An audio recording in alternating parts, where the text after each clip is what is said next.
యేసుక్రీస్తు పరిశుద్ధ నామానికి మహిమ కలుగునుగాక. అనుదిన వాహినిలో షరతులు లేని ప్రేమ అనేటువంటి అంశాన్ని అధ్యయనం చేద్దాం. యోహాను సువార్త 6వ అధ్యాయం 37వ వచనం ప్రకారము, మీరు నన్ను చూచి ఉండియు విశ్వసింపకై ఉన్నారని మీతో చెప్పి తిని. మన ఎడల దేవుని ప్రేమ అసమానమైనది, అది షరతులు లేనిది. మనందరికీ ఆయన దగ్గరకు వచ్చి తన ప్రేమను అనుభవించే అవకాశం ఇవ్వబడిందండి. మనము ఎవరము, ఏం చేశాము, మనం ఎక్కడి వారము అనే భేదాలు లేకుండా దేవుని ప్రేమ మనడల అసమానమైనది. మనల్ని తన వద్దకు ఆహ్వానించి మన పాపాలను క్షమించడానికి ఆయన ఎల్లప్పుడూ సిద్ధంగా ఉన్నాడు. దేవుని ప్రేమ చాలా శక్తివంతమైంది.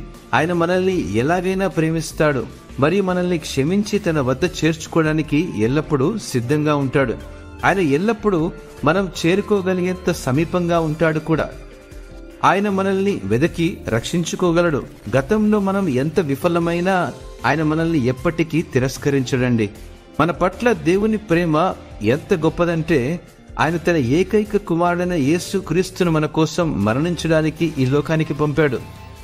మనం ఆయనతో రాజీపడి ఆయనతో సంబంధాన్ని తిరిగి పొందుకునేలా తన కుమారుణ్ణి మనకు అనుగ్రహించాడు.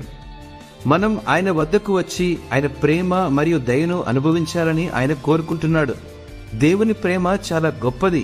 ఆయన మనల్ని ఎప్పటికీ వదిలిపెట్టక మనకు ఎల్లప్పుడూ అండగా ఉంటాడు. ఎల్లప్పుడూ మనలను ప్రేమిస్తాడు మరియు తన చేతుల్లోకి మనలను స్వాగతిస్తాడు. మనం ఎల్లప్పుడూ ఆయన వద్దకు వెళ్లి ఓదార్పు, నిరీక్షణ మరియు శాంతిని పొందవచ్చు. మనం చేయవలసిందల్లా ఆయన వైపు తిరగడం, ఆయన ప్రేమను అంగీకరించడమే.